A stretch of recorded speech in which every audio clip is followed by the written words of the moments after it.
Halo semuanya, pada kesempatan kali ini kita akan membahas tentang hakikat berbicara dan berbicara di depan umum atau public speaking ya.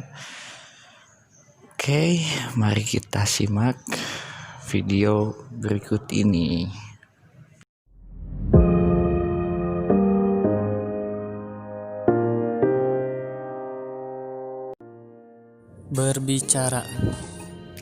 Berbicara adalah keterampilan menyampaikan pesan, baik itu berupa gagasan, pikiran, maupun perasaan dengan menggunakan bahasa lisan, ujaran, dan tuturan. Hal tersebut sesuai dengan yang disampaikan oleh H.G. Tarigan dalam Juanda 2008 halaman 55. Berbicara adalah kemampuan mengucapkan bunyi-bunyi artikulasi atau kata-kata untuk mengekspresikan, menyatakan, serta menyampaikan pikiran, gagasan, dan perasaan.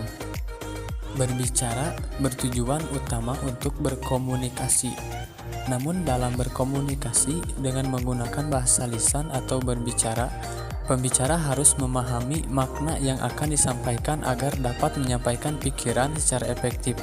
Selain itu, pembicara juga harus mengevaluasi mengenai dampak dari apa yang ia sampaikan atau komunikasinya terhadap pendengar. Tujuan pembicara. Jago Tarigan 1990 dalam Juanda 2008 halaman 55. Terdapat 5 tujuan pembicara, yaitu berbicara untuk menghibur, berbicara untuk menginformasikan, berbicara untuk menstimulasi, berbicara untuk meyakinkan, dan berbicara untuk menggerakkan. Berbicara untuk menghibur berarti isi dari apa yang kita bicarakan itu dapat menghibur orang yang mendengarkannya. Dalam isi pembicaraannya dapat berisi humor dan cerita jenaka. Berbicara untuk menginformasikan berarti dalam isi pembicaraannya tentang menyampaikan atau mendeskripsikan sebuah berita atau apapun yang dapat diinformasikan untuk pendengarnya. Berbicara untuk menstimulasi berarti pembicara harus mengetahui minat dan kebutuhan serta dapat merangsang pemikiran pendengarnya. Berbicara untuk meyakinkan berarti dalam isi pembicaraannya, pembicara harus bisa meyakinkan pendengarnya tentang sesuatu hal. Misalnya, ketika seorang sales menjual barang dagangannya.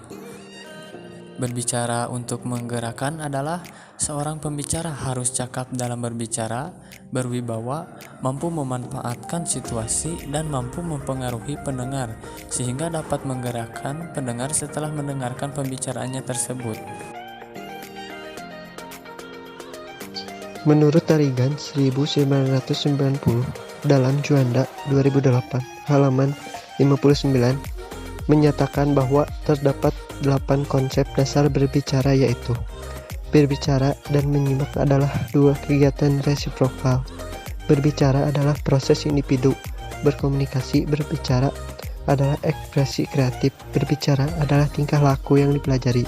Berbicara dipengaruhi kekayaan pengalaman. Berbicara sarana memperluas cakrawala, kemampuan linguistik, dan lingkungan berkaitan erat. Berbicara adalah pencerahan pribadi. Berbicara dan menyimak adalah 2 kegiatan resiprokal. Kegiatan bicara dan menyimak merupakan kegiatan yang tidak terpisahkan karena saling melengkapi satu sama lain. Kedua, berbicara adalah proses individu berkomunikasi.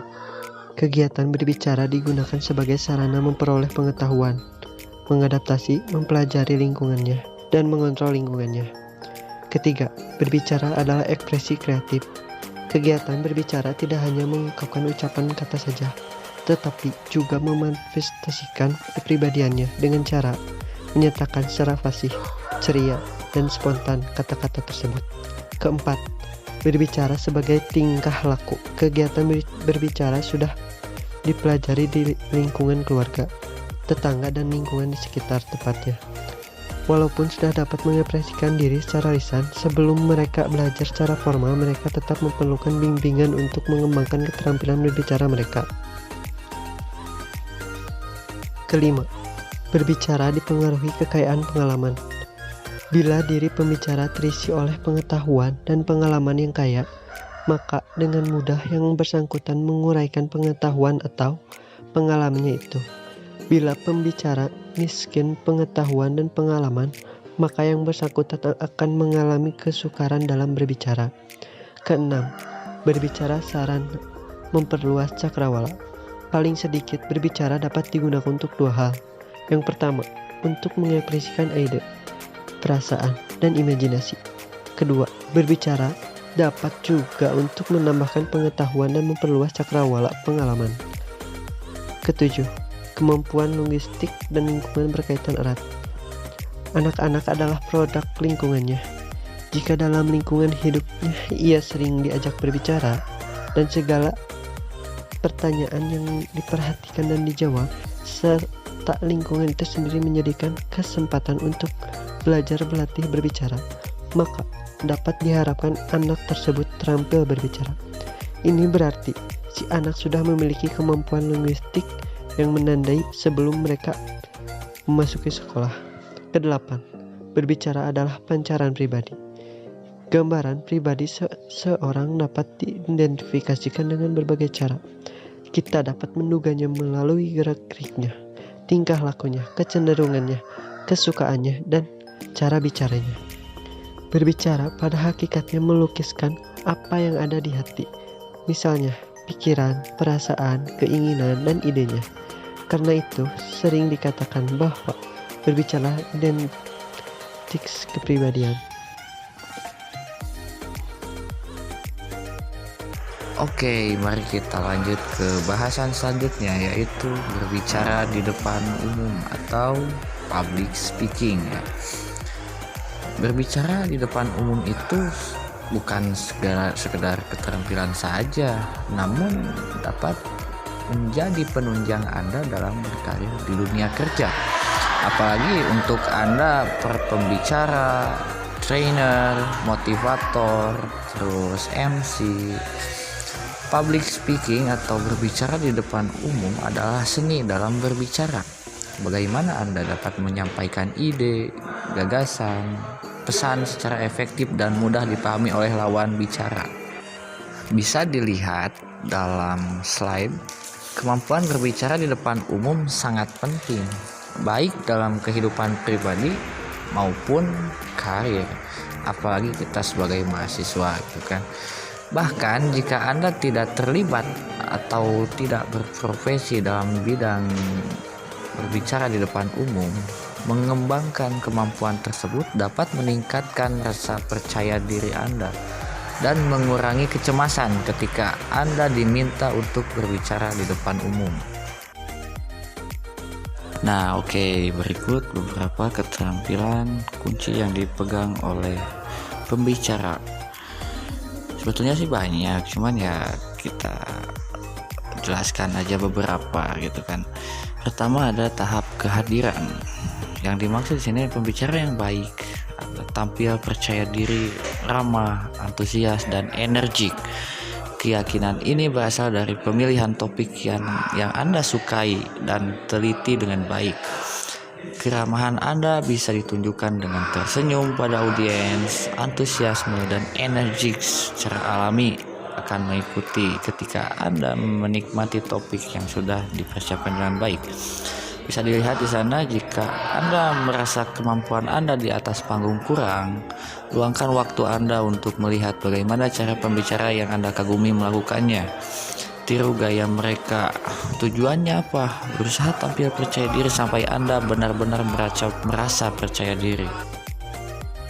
Lalu yang kedua ada kontrol suara. Suara merupakan alat utama yang akan Anda gunakan ketika berbicara di depan umum. Salah satu keterampilan kunci untuk meningkatkan kualitas suara Anda adalah berlatih bernafas dari diafragma Anda, bukan dada. Tentunya, melakukan cara ini akan mengurangi rasa sesak nafas yang disebabkan oleh kecemasan berbicara. Selain itu, jenis pernafasan ini akan memungkinkan Anda untuk lebih mengontrol nada, lalu pitch atau tinggi rendahnya, dan volume suara Anda. Nah, yang selanjutnya ada bahasa tubuh. Berlatih bagaimana berbicara kepada audiens saja tidak cukup. Anda juga penting untuk mempertimbangkan bahasa tubuh dan pesan yang akan Anda sampaikan. Secara umum, Anda harus berlatih berdiri dengan postur tegak santai. Posisi tangan Anda harus di sisi tubuh atau menggenggam di depan tubuh, kecuali jika Anda membuat gerakan untuk menekankan. Selain itu, Anda juga harus menyadari ekspresi wajah. Ekspresi wajah harus sesuai dengan pesan yang akan Anda sampaikan. Lalu penyampaian. Ketika berbicara di depan umum, penyampaian adalah segalanya. Bahkan jika Anda memiliki suara besar dan bahasa tubuh yang baik, pesan yang Anda sampaikan akan tersesat jika audiens tidak bisa dengan mudah mengikuti apa yang Anda katakan. Berikut ini ada beberapa tips untuk mengembangkan keterampilan penyampaian yang baik. Pertama, bicara secara perlahan dan sengaja, tapi juga jangan terlalu lambat. Yang kedua, atur jeda antara ide-ide yang akan disampaikan. Yang ketiga, hati-hati mengartikulasikan dan mengucapkan kata-kata Anda. Keempat, hindari kata-kata yang tidak perlu seperti terus, gitu kan. Lalu yang terakhir, variasikan nada dan volume suara Anda untuk menambah daya tarik. Lalu yang kelima, hubungan dengan audiens. Pembicara yang baik selaras dengan audiens mereka. Berbicara di depan umum bukan sekedar berdiri di depan kelompok dan berbicara. Akui audiens Anda dan mulailah berbicara setelah semua mata tertuju pada Anda. Jika Anda perlu menyiapkan peralatan, komunikasikan dengan audiens pada waktu yang sama agar perhatian mereka tetap terjaga. Lakukan kontak mata dengan audiens, senyum, dan mengangguk dengan baik. Ingatlah, tujuan berbicara di depan umum adalah untuk menyampaikan pesan. Selain keterampilan di atas, Anda juga harus terhubung dengan materi Anda.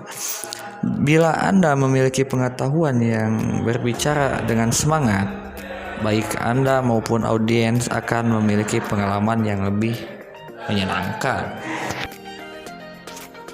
Nah, mungkin hanya itu saja yang bisa kami sampaikan pada kesempatan kali ini.